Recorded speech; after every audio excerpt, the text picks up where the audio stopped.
Okay, so Pastor Zack, actually I met him several years ago, attended his church a few times, but really it all came together last 4th of July. And if you haven't listened to his sermon that he gave last year, I listened to that and was in tears. And I reached out to him, barely knowing him, and I said, we have got to chat. And from then on, I'm a huge fan. Can you say that? Right? Because he gets it. And anyway, let me get back to this.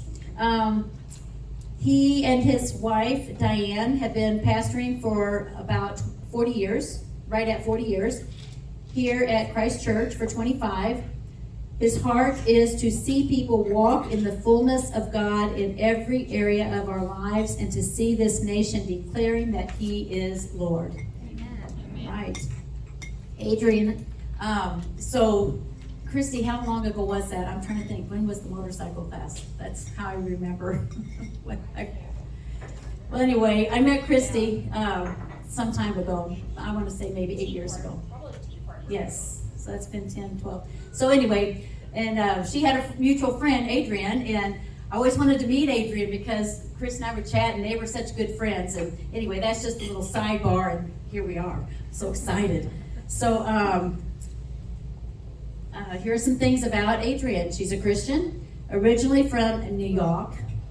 She taught 7th grade English in the public school in Hudson, New York, for nearly 20 years. Coached high school girls varsity basketball, relocated to Missouri a few years ago, is now the author of 3 books. Editor, I didn't know this, editor at Breitbart News for nearly 10 years.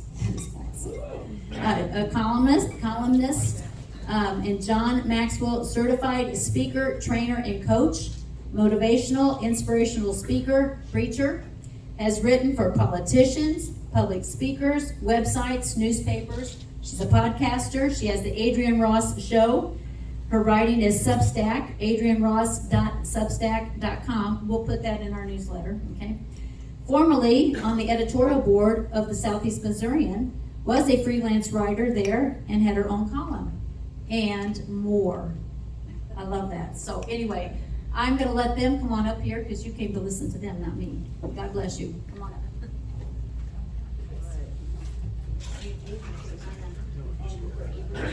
Yes. Testing. Is this close enough? Yes. Good evening, everybody. Hello. First of all, I spy an Adrienne Ross shirt t-shirt. Adrienne Ross Show t-shirt over there. Yeah. Thank you, Ms. Jan, for the opportunity to be here and we the people to be here. And obviously, can't do this without Pastor Zack. And I'm glad that I get to stand here before you. And so let me just tell you how this all unfolded. I do have a podcast. It's called the Adrienne Ross Show, and I recently did a podcast maybe 3 weeks ago. I wanted to talk to Pastor Zack in particular, and I wanted to talk about the role of the church in politics and culture. What is the role of the church? And I wanted to talk to Pastor Zack. He is my pastor. He's a man of God. He's a man of wisdom and insight. And I wanted to pick his brain. So we did this podcast episode. Jan then reached out to us and she talked about coming here and doing that here. And so if you saw that podcast, then you're doubly blessed because you're going to hear some of those things, though some will be different. No conversation, no two conversations alike, right? Right. So there'll be various things, but it'll be audio visual as well, because what I wanted to do was pick his brain about some things that were going on, and I wanted to have him watch it, and then I wanted to have him comment on it, and then pick his brain some more. So here's the thing. How many of you recognize that we're living in some interesting times? Yeah, these are very interesting, and I would even say disturbing times. And I just want to be real, because if we're not going to be real, there's really no point in being here. And a lot of times when you think about Christians, you go, well, you're not, the Bible says be anxious for nothing, right? So we're not supposed to be worried, we're not supposed to be concerned. But I think if every one of us were to be honest, we would have to say that there are some things that truly, truly concern us.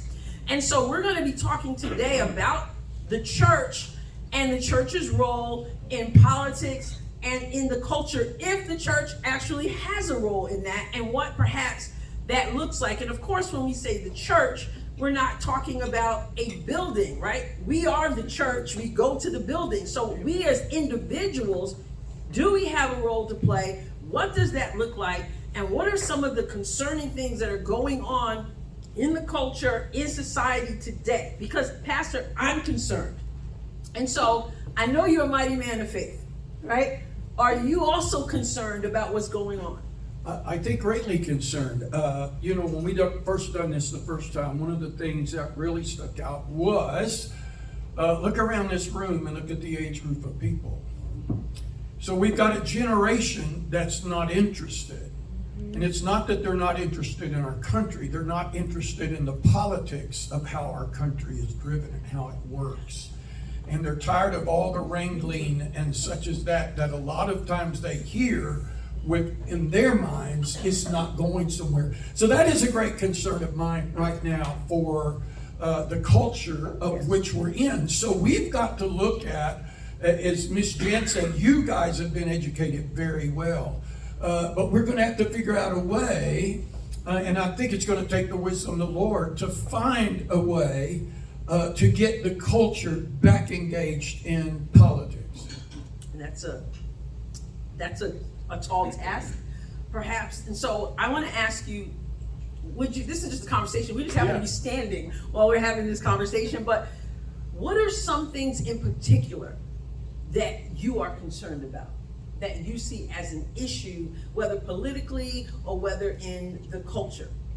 Well, I think for one thing, we've already said it, is the fact that the younger generation is not engaged and really doesn't want any part of it. That really concerns me because they're our future in a sense, but actually they are today. And they're our future. And so if we don't engage them and let them see the importance of being involved and taking rightful positions, then our future really for the nation is rocky. I love the definition that Noah Webster put up a while ago about the moral concept of which our founders, or which our democracy, our founders are set upon. And if that is not embraced in our hearts, that's everyone in this room. No matter what party you're with or apart, if your heart's not right, out of our heart, the Bible says, flows the issues of life. So it's where our heart is greatly important in this day. Another thing that you're talking about, one of the things that you brought to our church recently and to a group of leaders, Miss Adrienne, is the indoctrination, and that's what I want to call it, into our children right now, that is really taking them far from the precepts of the Bible and how God defines who we really are. Where children are being indoctrinated at preschool levels about sexuality, about them being able to feel instead of recognizing who they are. That's a great concern that is in our heart right now. Yeah, absolutely. And speaking about the Christian's role, a lot of Christians, Pastor, feel that what's going on is just inevitable. And so there really is no reason to get involved, even though we're seeing things get worse and worse and it's spiraling. Some people say, well, the Word of God says that these things shall be. So why do I put my hands in it? It's just the way it is. So how do you address that? How do you get people involved? Some who even would say, well, we're not, we're in the world, but we're not of the world. That's not for us to deal with. But God has a plan. It's going to be carried out. So why do I bother? Well, that's a great question. But Jesus started out in his day. He told his disciples that followed him, he came preaching the gospel of the kingdom in a moment of which Rome, from my understanding, was ruling the land. And he comes preaching a kingdom, but not necessarily to overthrow that leader at the moment, but through the life of those people living a kingdom life. Here's a sad note that I find a lot of times. It's real easy to preach what we think ought to happen in Washington, and we all are living totally something different. And when that doesn't match, the world looks at the church and they look at us. Well, you guys are nothing but flakes. You guys are all phonies. So we really have to stand up to what we believe. We have to carry this out, but realize that we are that light and we are that salt. And whether we believe this or not, we are making a difference. So don't give up. Don't give up. Don't just say it's inevitable, right? All right. I want to show this video because part of the, if I'm to be honest, part of what I deal with is that sometimes I feel like we're just losing battle after battle after battle, whether it's through the votes that you're doing everything you can think to do, you're trying to be educated in what's going on, and yet you got another election, you lost that election. We got another cultural battle, we've lost that cultural battle. And am I the only one? I mean, do you ever feel that way? You feel like you feel like you're losing, and it makes some people feel like, you know what? I'm going to just stay home. And I'm going to show this clip. And this is, I listen to a lot of podcasts. This is from a particular podcast called Fearless with Jason Whitlock. And he's talking to this guy, and this guy begins to talk about, I'm thinking about staying home. And he means not voting, all right?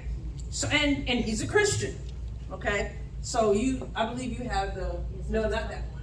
Oh, that's Fearless? That's this one. Fearless. Yep, Bryson Gray is his name. Take a listen to this. This one? Yes, ma'am. You're not jumping on board with Trump. I'm like I said, that's 2015 Trump. Nostalgia-wise, part of me was like, boy, I gotta vote for my boy right there. But to be honest, once again, my faith, as I said many times, I'm actually thinking about staying home, and I have no qualms about it. I don't care who get mad about it. I feel actually so at peace to stay home, because this country needs, like it says in Deuteronomy 28 and 29. The only way this country can be saved, it won't be through Trump, it won't be through DeSantis, it can only be through Jesus Christ. And this country lacks repentance. So I think this country deserves Joe Biden. I think it deserves to get worse over the next 4 years, not better. So I don't really care. Bryson, Yes. I want you to think this through. You're about to get married. Yes, can't You're wait. going to have kids. Lie. You don't want to leave them what's coming. You don't want to leave them what we have right now. I want them to fight against it, but it's inevitable. The Bible tells us it's inevitable. This country, this is the most demonic country, or the West is the most demonic part of this world. In the entire world, this country is so demonic. We're even trying to force other countries into our demonic behaviors. This country don't deserve a better president. This country don't deserve a good economy. This country deserves everything it has coming to him with Joe Biden. Joe Biden is what this country deserves right now. Period. That's what this country deserves. I'm hearing the response. Oh my goodness. I hear pastors say, wow, pastor, if you could address that young man, Oh my what would you goodness. say to Bryson Gray? Well, first of all, in one sense of the view, I don't agree with him at all that America deserves Joe Biden at all. But let me just say this. If we, the church, don't rise up and take our rightful position, we are only getting what we deserve because we don't respond, right? From history, I think, correct me, you may know the stats more than I, out of the previous elections, I believe both national and also local, about only 25% of the church shows up and goes and votes. Listen, I've had personal ministry friends that did not vote in the last presidential election, just simply because they couldn't handle the personality of Mr. Trump. They thought he ought to be more pastoral than ruling, as a leader. And so they don't go vote. So if we don't vote, then we're giving strength to the other side, because they're determined they're going to take this thing. His words about America being a wicked nation. Well, let me remind us about something. I don't think these things go unseen. First of all, America has been the first mission sending, the largest mission sending agency in all the world. America has led at spreading the gospel to the entire world. Now, I wish I could tell you we're at the top, but we're not. We've dropped that, and now missionaries are coming to America to evangelize America. Think about this for a moment. When there is trouble in the world, who's the first people to respond? America is. We're always there, and we're putting out billions of dollars into nations that give nothing back to us, but we're there for the humanity part because America believes in taking care of its neighbor. We're a strength. We will fight for other nations when other nations will let them be overtaken. America, not out of pride, not out of arrogancy, but because we believe in who we are, they will flex their muscles to the nations of the world to say, you better back off because you're not just contending with them, you're contending with us. So don't give up on America. Yes, America's dark. I just heard recently, America is doing more child trafficking right now than it's ever had and moving way up in the charts. And that's not, listen, I don't want to blame anybody but the church. And I'm a pastor, and I believe what happens in our cities is because we, the church, are way too silent and we're not involving ourselves in places we need to be. It does jump out at you, right? When you hear someone who is a Christian say, we are the most demonic. And we do have some demonic stuff going on. But I do agree with him where he says, we need to repent. Yeah. And that's absolutely important. And if you think that people really don't think that way, like, what's the point of voting? I heard another podcast I listened to today. And this guy was saying, they were talking about John Fetterman. And obviously, you know, he had a stroke and he's suffering from that, and he's standing there next to the president. He can't really string sentences together and all that. And so this guy, you know, he says, look, he says, I'm not trying to be edgy. He said, but I'm just almost at the point where I'm like, why vote? This is the kind of person we put in the office, someone who can't do the job. Why vote? And that's a scary place, but that's where people are. And I've been honest, I wasn't a voter all my life. I wasn't politically engaged all my life. I didn't cast a vote until 2004, I believe. I couldn't stand when they would come to the church. When I was growing up, they'd come to the churches, the politicians, they'd make their speeches and all that. And everybody said, you know what, it's your right to vote. And I would say, it's my right not to vote. So I can, which is true, of course, but it's not the best avenue to take. We do have the right not to vote. But then people would say, well, if you don't vote, don't complain. You hear that all the time. And I was like, that's fine. I won't complain because I don't even know enough what's going on to complain about, you know. But that's a real thought for people. So when we talk about involvement, I'm going to play this other clip. I want you to really dig in to listen to this. And while you're listening, as I want Pastor to comment on this, I want you to really think about what you think. It's about 6-minute conversation. This conversation was on the same podcast, and it ensued because of the death of, obviously, televangelist Pat Robertson. You know, he recently died, 2 weeks ago, maybe? Yeah. And obviously, he'd run for president at one point. So it created this whole conversation, and it's really, really broad. We're just trying to get people to vote. We're talking about presidency and all that. So it'll be broad, but we'll narrow it down. So listen and think about this, and then Pastor, I want to hear from you on this. Is this one?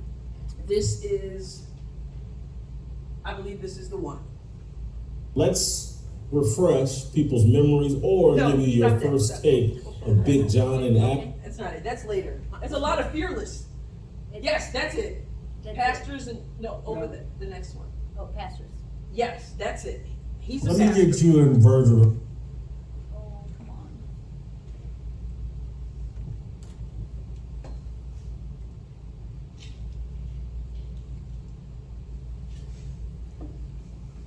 He's just getting us Warmed up. Yeah.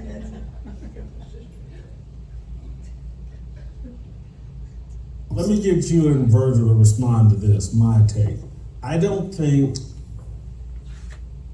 a minister should dive headfirst into politics. Am I wrong for thinking that? No, I think you're fine. My thing about how we deal with Christianity and politics, it's what's going to be the source that's going to feed into that. And when you partner them with a political angle, you know politics can sway any way the wind blows, any way the money is coming. From a Christianity space, we only stay in this vein of what God desires.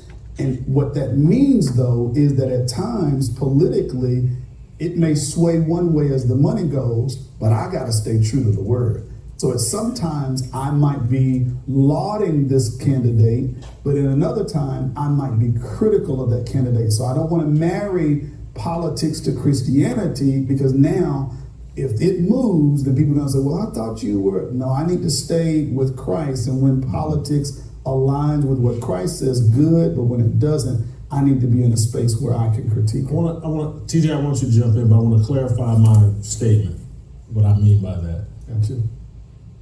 A minister that runs for president, a minister that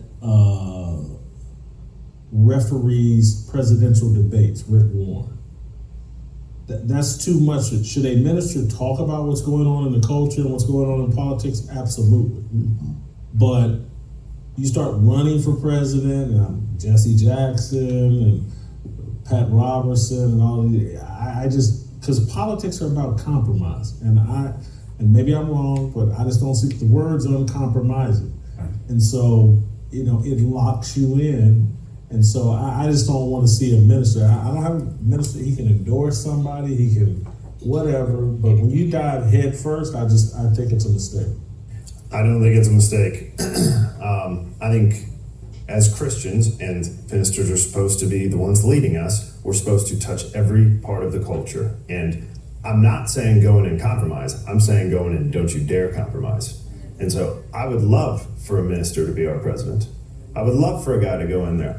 I would never be more excited than going into a voting booth and be able to vote for a guy like Tony Evans, somebody that I have faith in the conviction of who they are. And I think as Christians, we are called to, you talk about it all the time, we have to create the culture. Well, what's a better way to create the culture than actually enter the politics instead of lobbying and saying, well, I don't like Donald Trump's character, but I mean, lesser of two evils. Why don't you just go be the guy that's not evil? And why can't that be a minister? I think people, and look, I admit I'm wrong, but it's like, I feel like I have I'm personalizing, but I think people have specific roles based on their gifts, based on their calling. I'm a journalist. I believe that's my calling, to seek out truth through journalism, and then to try to use, I'm not a minister, and then so I try to use my journalism to support ministers. And I want ministers to stay ministers. And then I want ministers to counsel and advise Christian politicians. And so let's take Bill Lee. I believe he's a sincere Christian. I've met with him, conversations with him. Ministers need to be actively counseling him and guiding him, but I don't think that ministers should step outside their roles. Well, I'm gonna be the politician. I just think, for me, and I'm gonna have to do more research on it, but it's like you're trying to serve two masters. One question for you though, because the history of our country says career politicians shouldn't exist. So who are they to be then? Because what it should be is a businessman who goes in and serves his country for a while as a public official and then goes back to what he's doing. And so way back when, it used to be we would just rotate, right? It's your turn to go. I'll take care of your farm and your family while you're gone serving as senator for us. You come back and it'll be the next guy. So the politics have turned into these 40, 50-year career politicians, and I think that's wrong. I would love for Anthony Walker to go serve his term and then come back and be a minister, and now it's my turn. Virgil, I'm gonna give you the final word. Man, I have been chomping at the bit waiting to get back into this bad boy. If I believe, which I do, that Christ is king, if I serve in the role of pastor, I am sitting in the highest office in the world. Why would I take the time to lower myself to get to any other local office that an elected official would aim themselves toward? I wouldn't waste my time doing that. What I would do is I would proclaim the unadulterated truth of the message of the gospel. I would speak truth to power. I would be a prophetic voice in the culture that is not encumbered by Democrat, Republican, or Independent. I would speak the truth of the power of God in every way, shape, and form, and would not have to be worried about a political party. Now, that said, I think if someone has Christian conviction and feels led to jump into politics, more power to them. But someone who has made the decision to enter the role of a pastor, minister, a leader at the church, an elder, you're in the highest office not in the land, in the world. Christ is king. So you don't have to go to a political office, a political party. That's not necessary. But these kinds of issues, these kinds of challenges, the kind of conversation that we're having, that's a part of this Christian. Okay, raise your hand if you heard anything there that you agree with. Anything at all that you agree with. Raise your hand if you heard anything there you disagree with. There's a lot to unpack here. Yeah. There's a whole lot. Pastor, where are they right? Where are they off? Well, I think personally, I'm just going to say this because I did we see this the other day? We did not. I didn't think so. This is new one. So this has caught me, all right? But I was pondering this because I knew one of these issues would come up like this. First of all, most people are looking for a pastor. Can a pastor be in a government office or political office? I want to say yes. But is he always the right one to be there? No.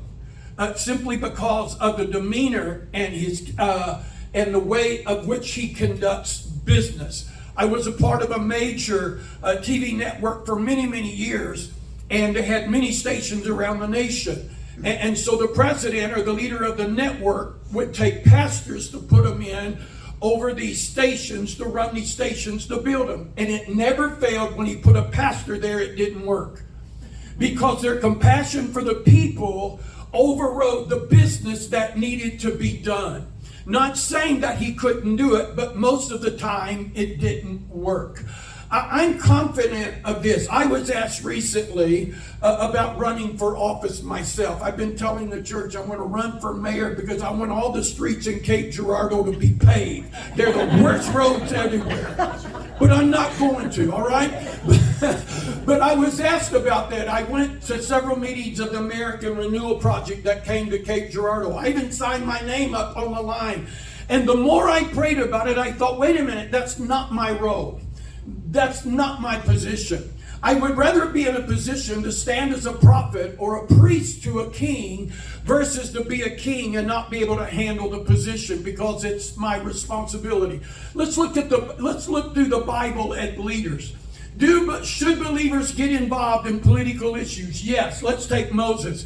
God's people was in bondage for 430 years. So God speaks to a Hebrew, but he was also brought up in the house of Pharaoh. You got to look at that whole story to see that God groomed him for a moment.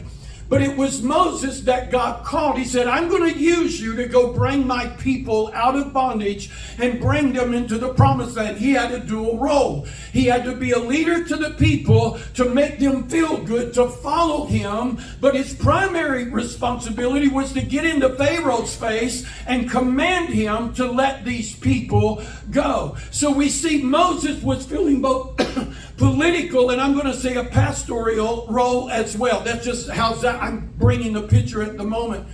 Here's another picture with him. Moses could get the people out, but Moses couldn't get them into the promised land. You need to understand what I'm telling you.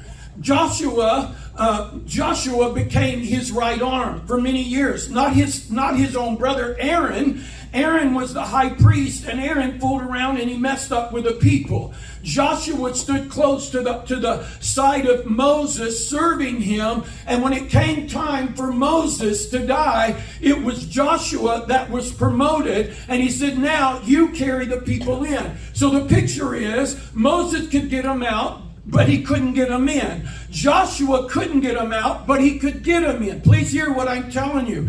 So then we move fast forward. We look at another period of time, and God uses a man by the name of Joseph that came up under the covenant with Abraham, Isaac, and Jacob. He was a grandson to Abraham, a great grandson. So here he comes up in this picture, and now he's preserving the welfare of the nation and of the people, Joseph. We get fast forward again into the time of Daniel, where most of us read, and we'll see Daniel as a prisoner, and they was taken captive into Babylonian captive. But Daniel had divine insight from God to know how to answer questions that Nebuchadnezzar and those could not answer. And God used him to bring an answer. And Daniel had enough insight to see and know the promise of God for God to pray and began to declare the freedom of God's people out of Babylonian captivity. Now I'm going to land my jet right here. I really believe it's more important for us to find the right people and for us to get behind them and stand with them, pray for them, support them, encourage them, instead of getting the wrong person in the office because we think, well, he's a good person. He'll do things right. Do they need to be moral? Yes. Do they need to have godly character? Yes. But sometimes they need to be a bulldog. Yes. I want to say this about President Trump. I've heard this and I believe this. President Trump was a man used by God. Amen. But if you asked if he was a man of God, no. Two different pictures. And I've heard this from several different ministers. If you looked at his character, and I heard this a lot from the church, he's a womanizer, he's this, he's that. And everybody that was believers, some of them could not look past the idea of what he did. But yet I believe that he was a Cyrus. And you can go into the book of Ezra, and God raised up a really an unrighteous ruler, not a covenant ruler, but an unrighteous ruler to open the door, listen, for the church to be able to move in. So President Trump was God's man. I still believe he's God's man. But as far as being a man of God, he may not line up to what you and I think that ought to be. But we needed that kind of bulldog tenacity to turn around. Now again, President Trump was smart. Because what most people don't know, that weekly he had gathered evangelical leaders into the White House to stand with him. I know some of them personally that was there and have been in the White House with him. Here's one of the great things that he said, I believe right off the start, is he had all of these leaders, these preachers, these ministers there. He said, guys, you guys can take this nation back if you could just get yourselves together, but you won't. Now that was the president speaking to the so-called religious leaders of the day.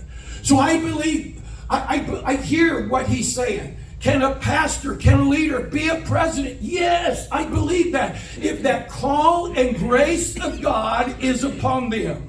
But I would rather support somebody, don't have to be a minister, that I see and recognize the call of God and get behind them and pray for them and help them lead the nation. Amen. So, yeah. It's such a fascinating conversation, and one of the things that stood out to me was how he talked about historically, we're supposed to be doing this. You weren't supposed to have these lifetime politicians. You're supposed to do your service and you come back. But what I hear you saying, Pastor, is do what you're called to do, and don't try to be who you're not, and do what you're not supposed to be called to do. I can't do what you do.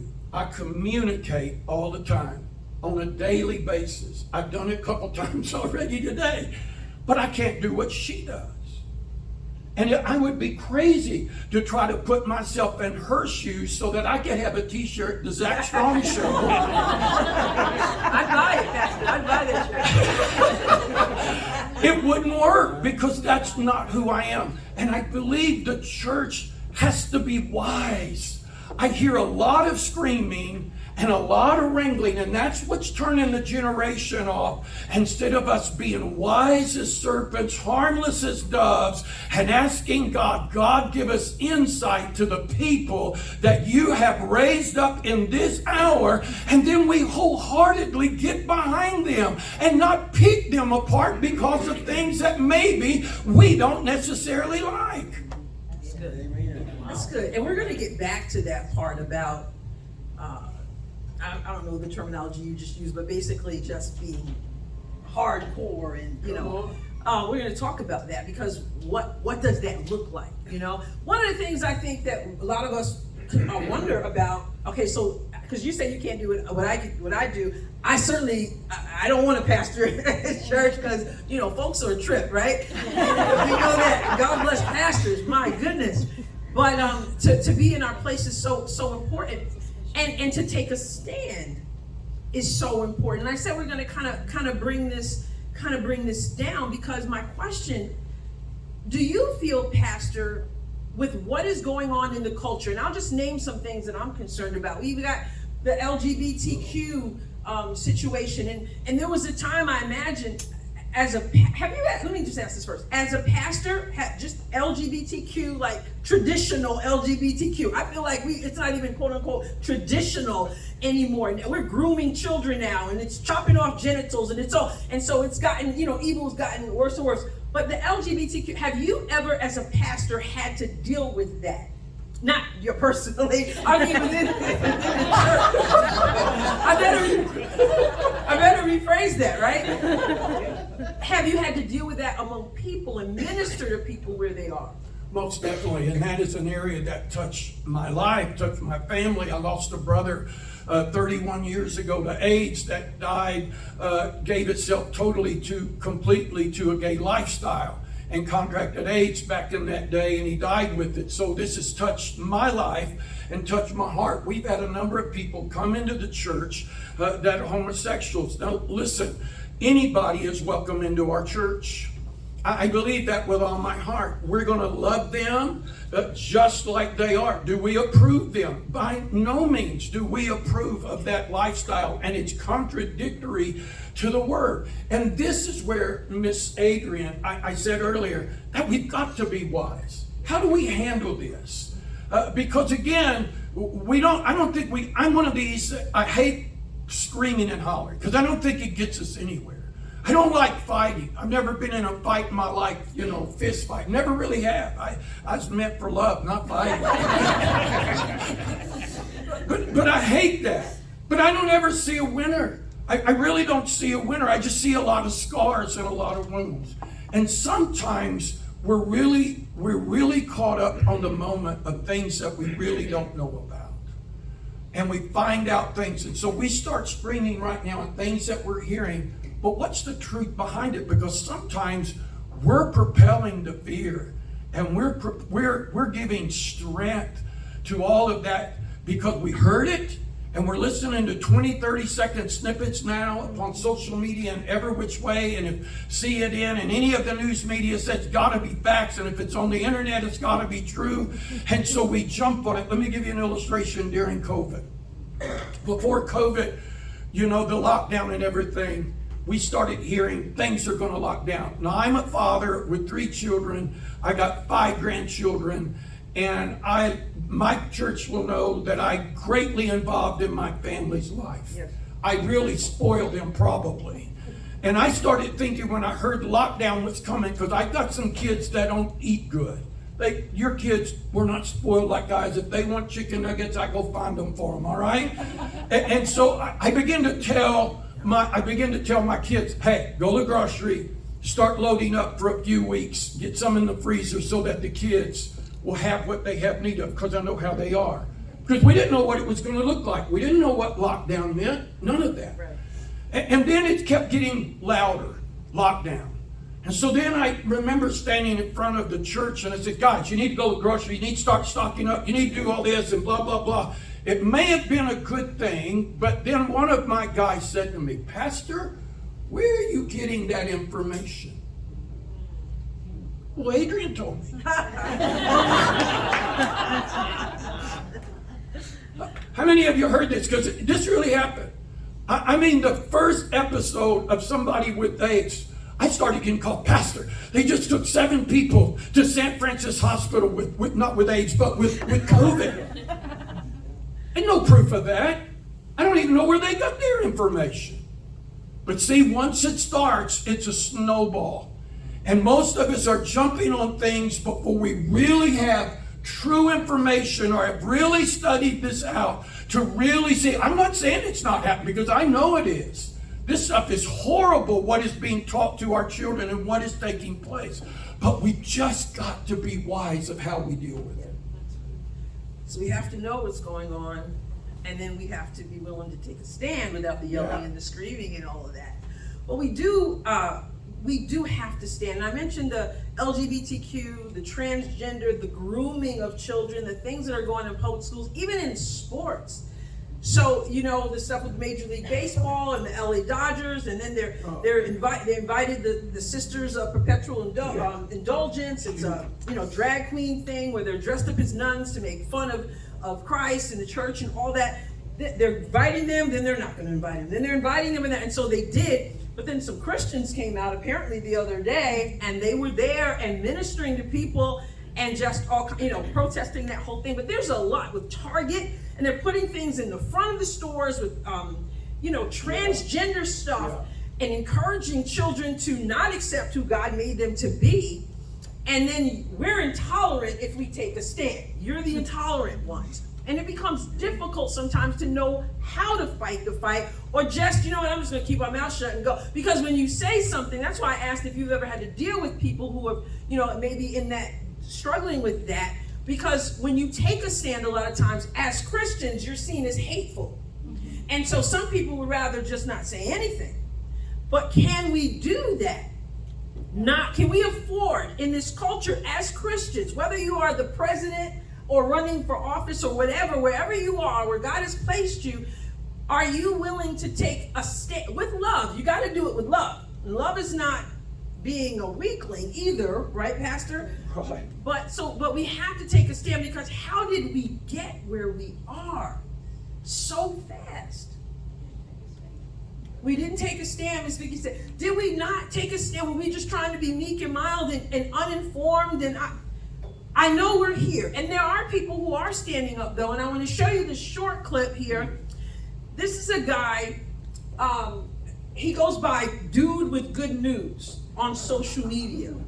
Dude with Good News. And he spoke this because with Target and Kohl's, and now Chick-fil-A is in the fray, and you've got all this stuff going on with businesses. What should we do as Christians concerning that?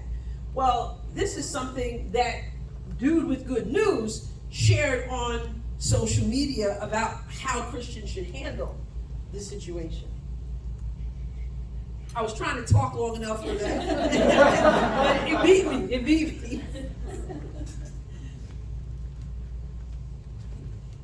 We do a lot of praying in here over technology. I guess, yeah. I do a lot at home.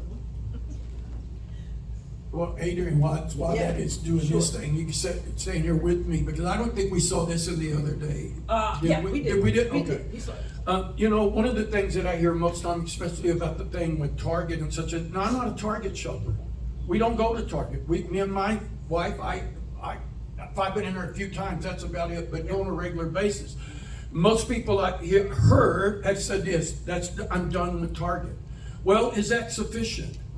I don't know. I just said in here a while ago, I don't know that that's sufficient enough to just say I'm not going to go.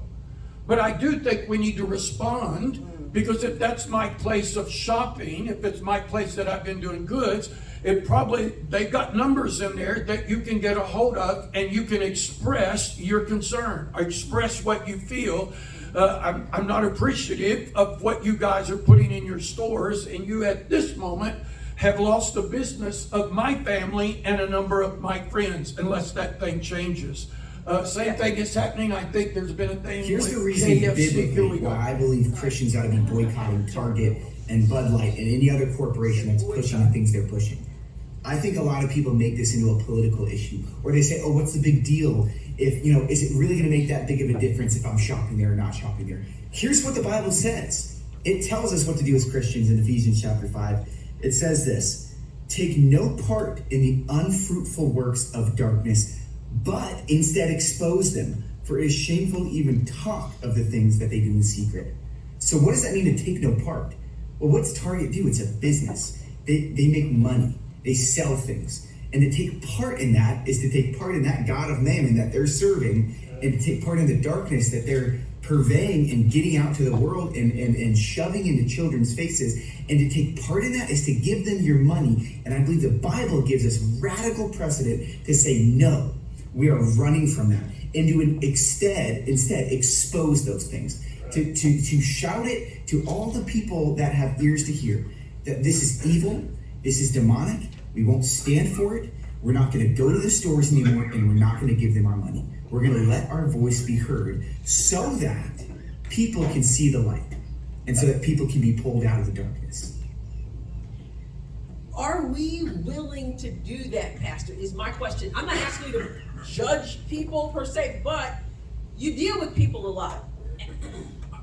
Are we willing to be that inconvenienced? We're talking Target, for those who drink, they're talking Bud Light, they're talking, Kohl's or whatever, the Major League Baseball. Are we actually willing to say, I'm going to stand up for what's righteous, and I'm not going to be supporting that? Is that the way to go? You were on that vein before we stopped anyway, so. Well, I definitely believe that. One of the greatest things about this, it's a spirit, really. We're dealing with two worlds. We're dealing with the spirit world, and we're dealing with the natural world. And it's a spirit. The worst thing about it is this: it is demanding you and I to embrace that. It's not asking us to be tolerant. It is demanding us to embrace that lifestyle. And if you don't, then we are haters. And we're not peaceful people. So to go and do what he just said, I believe. My family has. It said we're done with Target. Now, I heard somebody recently on this line with Target say, it's not enough. Okay, we're going to take it out of the front. Right. It may mean you're done with Target. You're done with Target. And Target has to come down because the root of that thing is evil, of what is there. And there's other places in the same boat. See, this is where you're going to have to find your heart. I'm not going to throw a rock at you. I'm not. I'm not going to throw a stone at you. But you're going to have to find your heart in this thing. But if we sit back and do nothing, like I said a while ago, I don't think it's enough not to just show up. But we need to let them know why we are not showing up. Guys, this is not righteous. This is not how we run our families. This is not what it's supposed to look like. Yeah, and Ms. Vicki had said, it's because we haven't taken that stand. So then we have the Toronto Blue Jays. Oh. Anthony Bass. Yeah. Pitcher, I believe. Christian. He is not the one who spoke that. He wasn't the dude with good news. But he shared it on his social media. And after he shared it on his social media, I think it was the next day. Let's see if we can find it. It is no. It says Anthony Bass. It was the first one I sent you. If we don't have it, it's not a big deal. Well, it is because it was the best. Okay, give me a minute and I'll get it. Okay, she'll get it. But so the point is that the pressures. This is what you're going to see. Pressure's coming. Yeah. So what happens when you say, okay, I hear what the pastor's saying, I'm going to take a stand. And then all Hades breaks loose. Because I believe, I wish I didn't have to believe this, but I do believe that many of us are going to be called to make major sacrifices. Ready? For what's right. So again, Christian, he shared it. Next day, after he shares that, he comes back with this. I recognized yesterday I made a post that was hurtful to the Pride community, which includes friends of mine and close family members of mine, and I'm truly sorry for that. I just spoke with my teammates and shared with them my actions yesterday. I apologized with them. And as of right now, I'm using the Blue Jays resources to better educate myself, to make better decisions moving forward. The ballpark is for everybody. We include all fans at the ballpark, and we want to welcome everybody. That's all I can say. Thank you. Wow. You know, one of the greatest parts of that is when he said, I'm using Blue Jay money now to re-educate myself to how I ought to conduct my business. Boy, that's where a real stance, that's happening in corporate world all over, re-educating people coming into major businesses before you take major positions of how you ought to treat people and how you ought to feel about them, which is challenging everything that is moral and right. This could be the persecution that is coming to our age. Will you and I bend at the cost? He's probably, if he would have kept that and not done that, I don't know what his contract was, but I guarantee you it was a bunch of money. And that was the thing that was dropping him at that moment there. Yeah. And it's sad.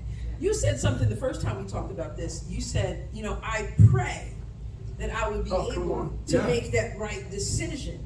Because we don't know. See, what gets you isn't what gets me. What you threaten one person with may not be a problem for, one person is threatened, the other person's not. But the enemy knows how to reach us where we are.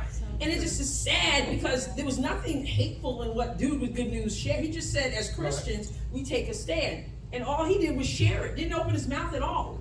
But the pressure came, no doubt. Miss Adrienne, with what you just said, all over America, there are pastors that are talking about these issues. There are. But at the moment they start preaching and talking about these issues, they have people exit their church. And boy, that becomes a challenge. I said that to her the first time we done it. I said, I hope and pray that I could take that stand. In my mind and heart right now, I believe I can. But at the same time, I'm not there yet. Neither are you there. When it's your livelihood, your job, your family on the line is where we're really getting challenged. Yeah. So I think the key, of course, and again, you don't know till you're in the fire, but I think you have to decide ahead of time. If this comes, this is the stand I intend to take, and obviously pray that we can walk that out. How much time do I have? You have 30, 40 minutes. Okay, I have more time. All right. I have 5 hours. So, yeah, I wanted to, one of the things that really bothers me, as Ms. Jan shared, I did teach 7th grade English I was in my 18th year. When I moved here, I love kids, I care about kids, and this agenda to come after kids, it really isn't a political issue, but for some reason it seems to come down the political line. And children are innocent, supposedly, but the whole agenda is to absolutely rip their innocence from them. And it's happening in our schools. And if part of us doing our part is knowing what is going on in the schools. Because I'm telling you, people don't, I believe some do, but some people really think that this is okay.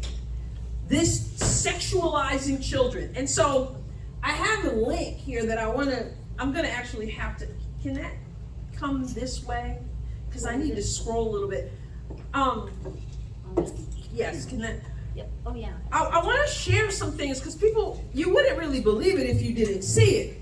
But the World Health Organization. Yes, you can start there. The World Health Organization, along with the United Nations, has an agenda to sexualize children. Now, I had asked Ms. Jan if children are here, and so she said no usually, and so she said just go for it, don't hold back. But you won't believe that they want children from birth to be sexualized. They want children from birth to begin to think about, let me just show you some of these things. Oh, okay. Does this work? Oh, no. I'm used to the Apple, so I don't remember how to do this.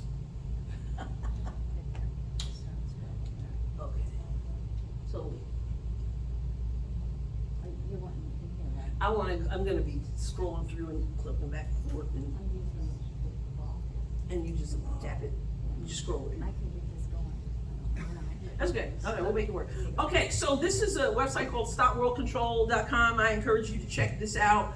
And it really summarizes the agenda of the WHO, the World Health Organization, and the United Nations. And in its summary,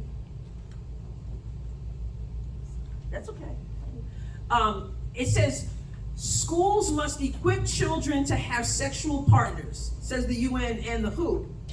And so this evidence report reveals how the World Health Organization and United Nations are sexualizing little children in primary education for the purpose of normalizing pedophilia. And there's a lot more involved. And check this out. Little children are sexual beings who must have sexual partners and begin with sex as soon as possible. For this reason, kindergarten and elementary schools must teach children to develop lust and sexual desire, learn masturbation, build same-sex relationships, use online pornography, and learn different sexual techniques such as oral sex. This is a paraphrase summary of those official guidelines. Now here is, back over here, I'm gonna get the hang of this. Yes. So yeah, the World Health Organization has a message for parents: sexuality education starts at birth. And then it talks about this framework, and it's called the Standards for Sexuality Education in Europe. Now this is in Europe, and they want this to be a part of all United Nations by 2030, okay? And it has a whole matrix starting at birth, 0 to 4, 5 to, they have the whole thing broken down as to what children are supposed to be taught in schools concerning sex. I usually can't look at this, I start to feel sick to my stomach because it's absolutely sick. But this is all but required in Europe right now. And they want that here. The World Health Organization, we all be on the same page, Pastor. The World Health Organization and the United Nations. So, let's look at some of this. I'll make it easy and go back to this one. Just gonna scroll through and look at some of these things. It aims to equip children to develop sexual relations. These skills can help children form relationships with sexual partners. And here, look at this. Children between 0 and 4 years must learn about masturbation and develop an interest in their own and others' bodies. So they wanted to start at home, and then they want the school to take over, okay? Children between 4 and 6 must learn about masturbation and be encouraged to express their sexual needs and wishes. Children between 6 and 9 years must learn about sexual intercourse, online pornography, having a secret love, and self-stimulation. Children between 9 and 12 should have their first sexual experience and learn to use online pornography. This is, you say, this is far-fetched. I was told at one time when I said they're coming after your children, when I was trying to write something about that and it was given the kibosh, I was told that I was over the top. Yes. No. It's on hold right now because there's the people in a part of it can't all agree yet. So there's a pause. But this is the intent. So you can look, again, they've got a whole curriculum here, 0 to 4, enjoyment and pleasure when touching one's own body, early childhood masturbation, 0 to 4, 9 to 12, first sexual experience, gender orientation, sexual behavior of young people, all this. Use modern media, mobile phones and the internet. They're getting them, the whole pornography, online pornography, this is what they want these children to know. And if you go to these sites, there are things you can download, there are documents you can look at as well as videos. School video instructs kids to begin masturbating. There's videos. So there's a lot that I don't have time to get into, but the goal, and there is a whole agenda, please come and make sure you get the different website addresses, because it talks about how this all has started, and the whole thing is to just, it's to control the population. My mind couldn't grab that, because I'm thinking, well, if they're teaching kids to be more sexual, then they're going to have more children. It's the opposite, because they're training them not to look at relationships and marriage and healthy relationships wherein they would have real normal relationships and have children. No, they won't be able to understand what normal relationships are. Therefore, they're not going to want to have children. Planned Parenthood is behind this whole thing, and the abortion industry and all that. And if you think it can't happen here, we have to be aware, because there's so much here. And again, all UN, and they're on board. And this is going on a lot in the Netherlands.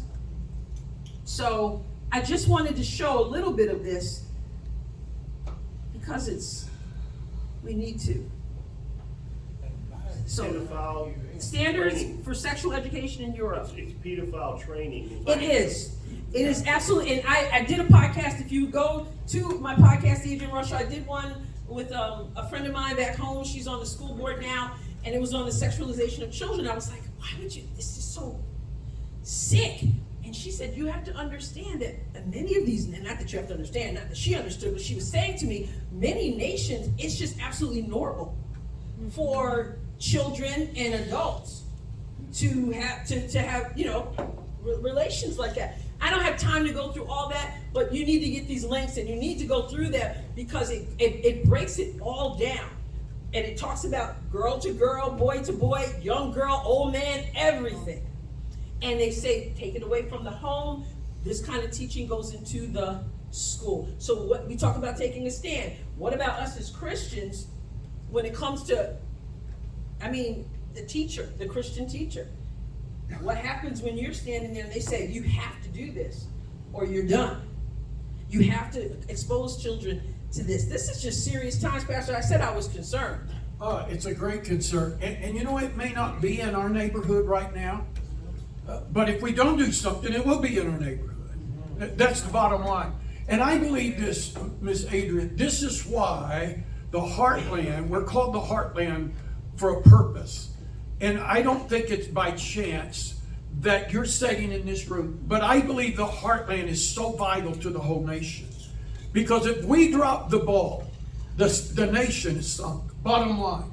Because we're the Bible Belt area. We're that moral, conservative area of people right here in the Heartland that I believe is the glue that can hold our whole nation together if we will rise up and we will be involved and engaged. And that means not just this group, but we're going to have to go to the schools. We're going to have to get involved in our children. A thing is being pushed right now. Correct me, I hope I can get this right, with the books.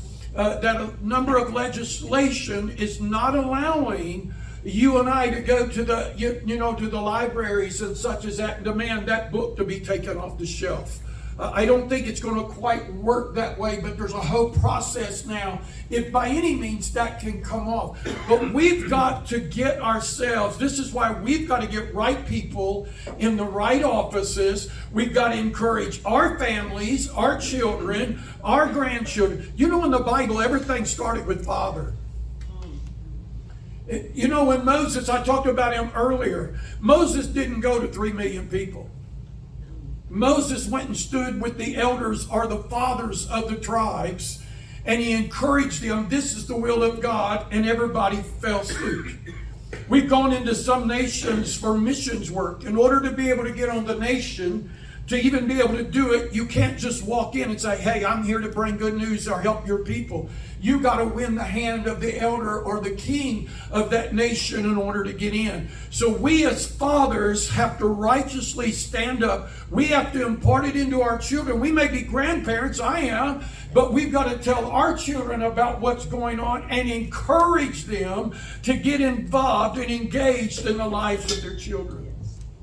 And I have to say this, I don't know if you've noticed, but the agenda is always to couple the transgender issue with the black issue. Oh, come on. It's a civil rights thing. And you notice that it's always the DEI, the diversity, equity, inclusion, all that. It's not just about the race thing or civil rights. It's always tied to the black and the LGBTQ. Because nobody wants to be called a racist or discriminatory or anything. So you play on the emotions of people. And you get politicians who stand up there and make speeches like that. And then you're thinking, well, yeah, I mean, it's all the same. Remember when black people weren't accepted and all that? As a black person, that's such an insult. It's not, you can't even compare the whole thing. I wanted to get into all that, but it's not the same thing. And so they want to pull on that. So we have to be mindful of the tricks that they use that people are falling for. Okay, so as far as how, though, Pastor, we handle this, you mentioned before not going in and just blowing our tops. If this doesn't make you close to it, nothing will, because wow, with these kids. But I want to show you this clip. This is a pastor, and he goes to school board meetings, and this is how he handles it. And I want to get your feedback on it. This one, yes. This should be. Have I seen this one? You've not seen this one. Refresh people's memories or give you your first.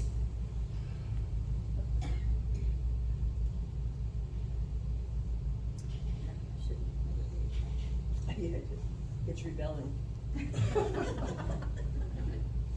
But again, we're talking about what is appropriate and how to handle these kinds of things in the spirit in which we come and all that. But I'm curious about what you think about how this is one school, he is a pastor. I have to say it gets graphic, his language gets rather graphic in terms of what he's sharing. So what do you think about how he approaches this? School board meeting. Let's refresh people's memories or give you your first take of Big John in action. Here's his latest video. This book here, it's called It's Perfectly Normal. I'll read some of this for you. It says, after a bit, a person's becomes moist and slippery, and the clitoris becomes hard. After a bit, a person's becomes erect, stiff, and larger. Sometimes a bit of clear fluid that may contain sperm comes out of the tip of the and makes it wet. Sir, I'm sorry. Was it something I said? If you don't want to hear it in a school board meeting, why should children be able to check it out of the school system? We have perverts that are perverting our kids. And you all sit back smug in your chairs, but you don't want me to read it. Why? Does it bother you? Yes or no? You can't answer that question. You want to know why? Because politically speaking, you can't say that it's wrong. And you don't want me to read the filth because it exposes the truth. How dare you tell me to stop reading it? If you don't want to hear it, why should the children have to see it? Pastor, your time is up. Thank you. That makes two of us. Well, now see, here's the thing. Everyone, everything in us is like, yeah, give it to him. Yeah. That's how we feel about that. Pastor, is that the optimal approach?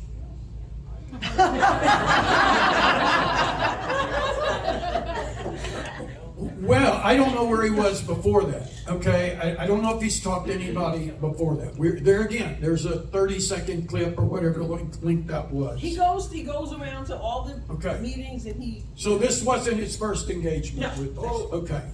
So I think, personally, again, we got to be as wise as serpents, harmless as doves. I think there's a moment that we need to go in personally, and we need to go in as who we are, as statesmen, as going as believers, and we need to express our concern. You have that right to do that. To go into the principal, to go into the school board, we need to make those calls. Personally, I believe that needs to happen. If it's not heard from there, then I think we do begin to take steps. I think we need to get other people that are concerned with us and sit down. How can we make a voice? How can we be known? I've been down at City Hall, our council, several different times. I'm a pastor to pray. I hear this.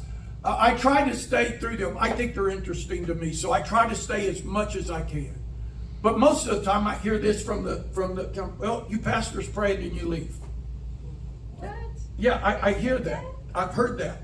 And I can't say that every time, but I've heard that thing, and that's not cool.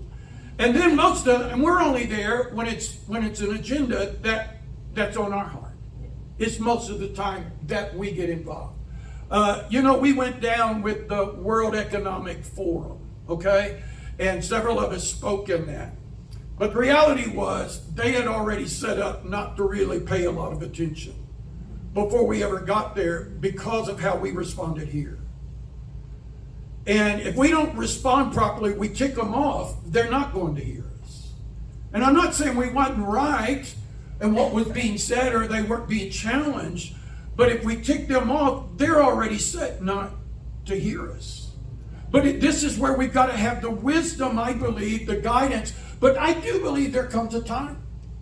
I believe there comes a time when that is, how that is, that we may have to be that straight, that bold to go in and say, wait a minute, enough's enough because you're not hearing it any other way.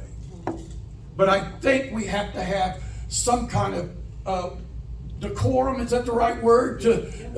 Demeanor of which we're going to go in, but go in strategically. And then who am I talking to? If I don't get the right person in there, I'd rather have somebody like her. I'm going to get behind you, Adrienne. You know how to talk the language. You know how to speak it in such a way they're going to hear you. And instead of a hillbilly that can't talk right. I'm being real. But I believe if I can get behind somebody like that, I'm supporting you. I'm with you. I'm going to stand beside you. This is her night, not mine. I'm speaking a lot, but this is really her evening. Well, that's kind of deep there, what he did. What I found interesting, though, was at the end when he says, your time is up, and he said, that makes both of us. But I have to wonder, the question that I ask is he right? Is their time really up? Or will we be back next year and it's the same thing? And another thing that really stands out is that he's only reading what they're reading to the kids. Yeah. And the adults are like, I mean, can you imagine a 9-year-old or whatever and hearing what that is? That's what's going on. And he just was, I guess, at the point, this is what he does, because he's bringing their hypocrisy to right in front of them. And he's like, yeah, you've got a problem with this, but you don't have a problem with little Johnny and little Shaniqua, and they can, they can be exposed to that. And I guess and he's a pastor, and that's the guy's like, Pastor, that's enough, Pastor. He's like, did I say something wrong? So basically tonight, we're really just kind of talking about and reiterating, we know there's a mess going on. And I'm sorry if you're not leaving here feeling like, oh wow, I feel encouraged, but I do want you to be encouraged.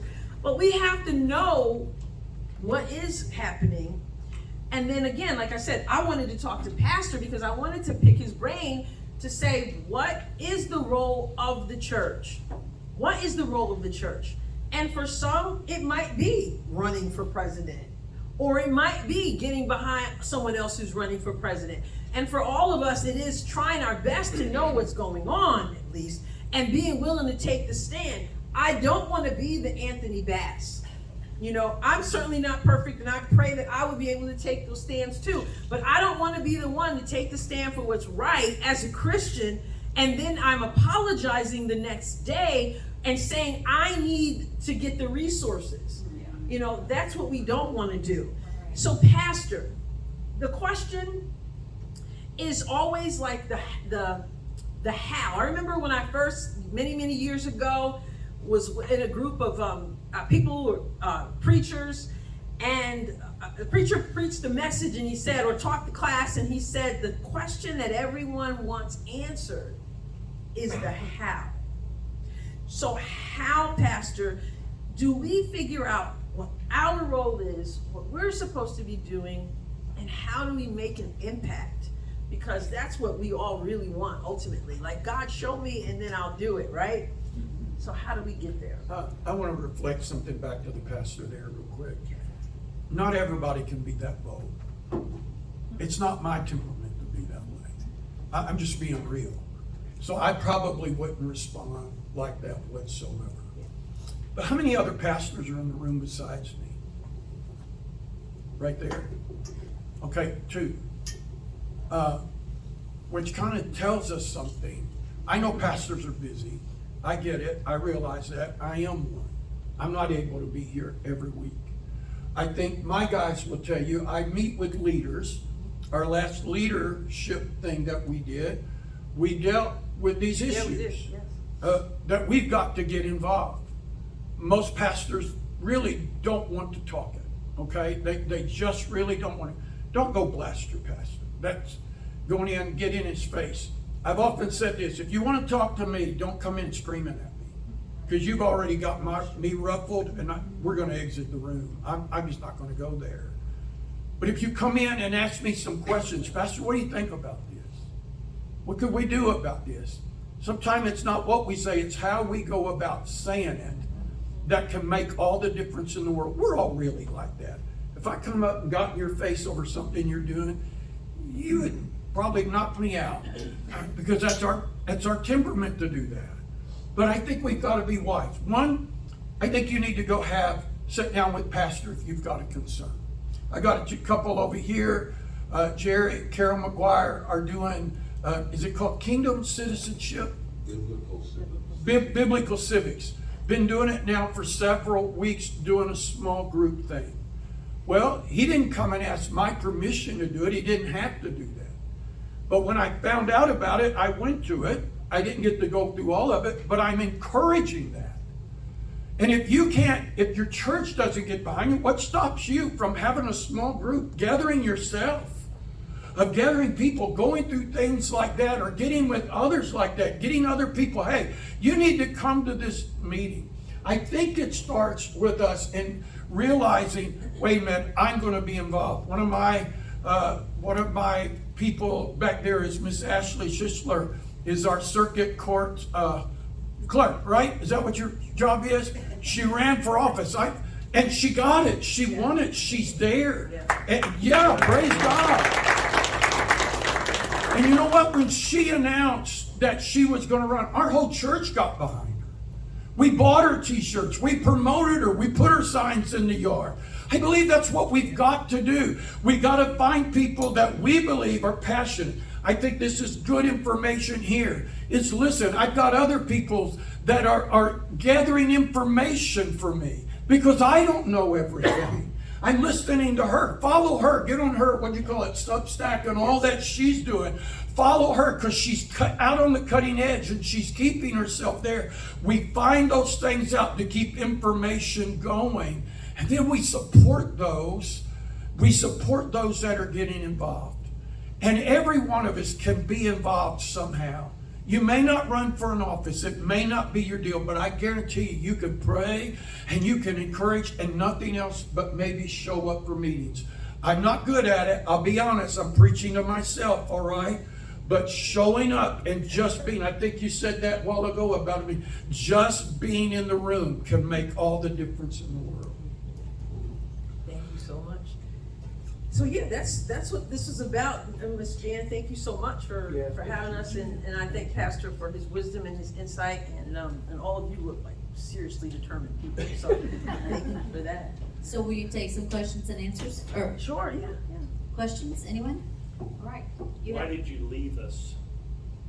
I was your #1 fan. Why did you leave? I used to send you texts and everything. I knew that if you had an article in the paper, we were going to get along fine. Yeah, well, Southeast Missourian treated me so well throughout the years when I came here, and they had me doing freelance writing and all that stuff, and then I was on the board, and then I was, I had my own column after I was off the board. But and so I love them, the Russ. They're wonderful. But that situation is an example of what I talk about with taking a stand, because like I said, they were good. I hardly ever had I think got this right here. I hardly ever had a column that that they didn't run. They pretty much let me go. But I did write one that was entitled "They're Coming After Your Children," Right. and they didn't want to run that one, so I just ran it myself on social media. And then the last thing was everything with the vaccine and stuff. They didn't quite like what I was saying. I felt like I was being censored. Again, not to disparage them. They've been wonderful, still wonderful friends and supportive, very supportive. But I felt like I had to take a stand, and that there was a voice that God called me to have, and that situation was important enough for me to step away. And when I did, I started my own column online. And Substack is an extension of that, and got my own subscribers. I'd love for you all to subscribe to that. And it is adrienneross.substack.com. And I said, you know what, I'm gonna do, and we're finding that more and more with people, well-known people, they're being silenced. And so Tucker Carlson and all that, and they're walking away and doing the new media thing. They're doing the podcast, they're doing the Substacks, they're doing all that. And so I walked away. I knew that, it was like a step down from the platform and the voice that I had, and I was taking a chance, but my voice mattered enough to me to make that sacrifice. So I did. Thank you very much for doing that. Questions, if you raise your hands, I'll come over to you and you can ask. No other questions? I've got one. All right, here you go. Damon. So, am I there? Yep. So, Pastor, I just got a quick comment for some of the things that you said. And I completely agree with your approach of being congenital, showing decorum. But we'll also remember John 2:15, when Jesus went into the corrupt temples with a whip and he ran those people out. That's not pacifism. That's actually true love. Because to protect our children, the only thing we're going to have to do is fight. Yeah. When it comes to the schools, they're not used to people pushing back. And I want you all to know there's two new important legislations that have been passed recently. One is the Senate Bill S775, which prevents the schools from providing any material like we're talking about right here to the kids. It's now a misdemeanor in the state of Missouri. And we know the police won't, the schools won't police themselves, so we're going to have to do it. Just simply show up. That's all you have to do. Push back. In the libraries, just go into the libraries. There's a new rule that's just been put into place on May 31st, where the libraries are prevented from providing any type of sexual content to minors. What is a minor? It's a 17-year-old child or less, right? That's what it is. So go in there, challenge them, because if the books are there and we document it, guess what? They lose their funding now. So the money is where this is at. It absolutely is. And I want to thank you both so much for what you're doing. But Adrienne, I want you to address something real quick. What would you say to, what kind of dialogue should we start when we go to these school boards? What should we get this thing started? Well, my vote is for the guy. Well, I don't know, if you go into the school board, a lot of things are going on in the classroom. I didn't show that one particular clip with the teacher. There was did you want to see that? This was a teacher in her high school physiology class. Oh, yeah. And she's talking to them about sex toys, where to find them. So I'll get back to your question.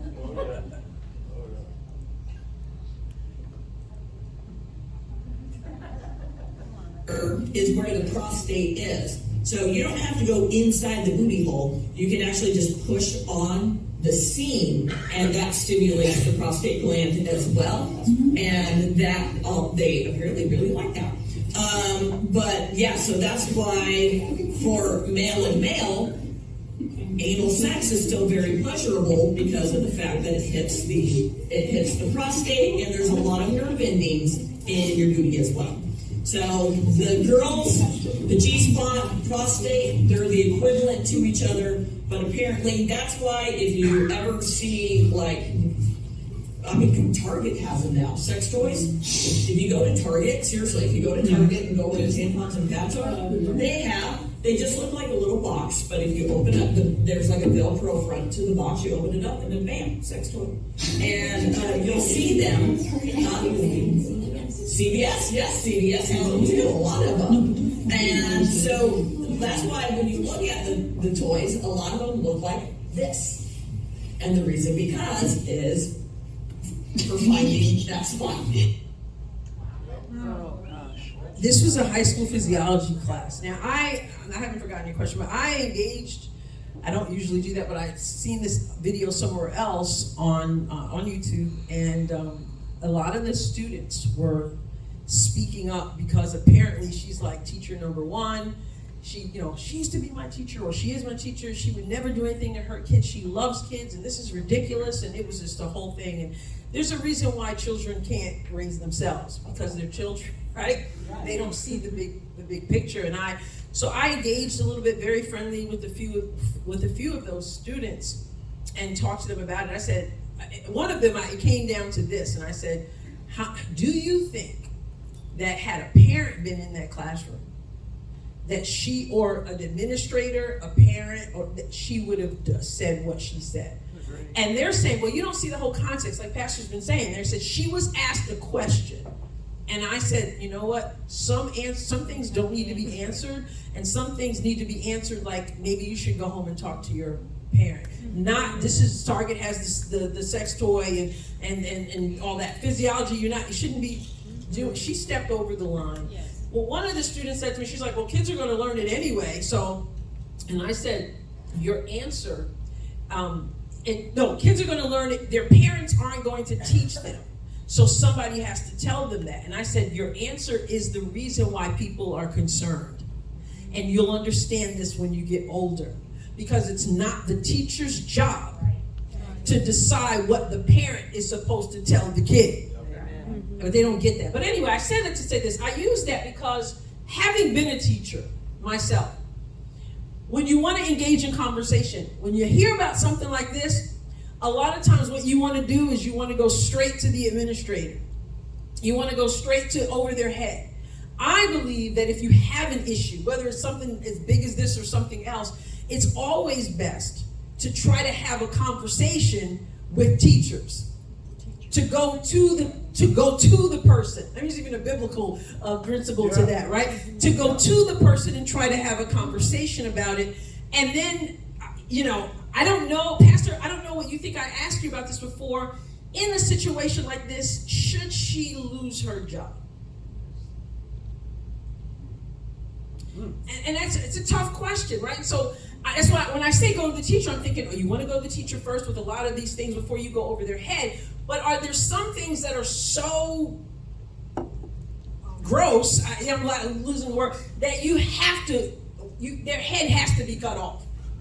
Is this that, I think, I like what you said, go to the teacher, okay? And try to engage in a conversation. And maybe see why that's even being instructed and taught. That's the first place. You said something, those kids said, we're going to learn this anyway. I just come out of a conference 2 or 3 weeks ago. Second largest church in the nation. One of the things that they dealt with while we were there was a thing called a genogram. And the genogram was this: asked us questions about life issues of growing up. How did our family deal with it? One of the questions was sex. My family didn't talk about it. We didn't talk about it. So where did we learn it? Out on our own street. We kept silent. There were things. And the whole purpose, the whole reason behind the genogram is to get us to see why we do what we do. Because if we were silent back there, our parents were silent, then what are we going to do? More than likely, we're going to be silent about these issues. These things, you remember I talked to you about my brother being gay. I never will forget my little mama is going to be with the Lord would say, please don't tell anybody. Because it was so taboo to hear such things. So a lot of times reason we've got to these places because maybe we're not having the right conversations and really dealing with our children. And they're hard conversations. They're not easy. They're hard conversations to have. But maybe it ought to be in the home instead of that person there teaching it there. Because they're not going to teach it in the morality of which you and I are going to teach it more or less. And it would be obvious to know if her heart was pure and righteous before God. I don't think she would be teaching that. Right? And so I think your question was, should she lose her job? I don't know that she ought to lose her job. I think she ought to be given an opportunity to make some amends and turn some things around and look at that from a different perspective. And then if it persisted, then that may be another story. And the bottom line is conversation, even going into the principal, even going into the teachers in the looking at the curriculum. What will they be reading this year? You know, what's in the curriculum? Asking those kinds of questions. And if you got to go to the principal, go to the principal. If you got to go to the superintendent, go to the superintendent. But you won't do that obviously if you don't know what is going on in there. But that's a conversation to be had. Show up in the classroom. I've had parents sit in my class before, but that was because, Johnny was a pain in the neck. She wanted to catch Johnny off guard, And so I've had that happen too. But yeah, I hope I answered something the best I could. Yes. This is wonderful.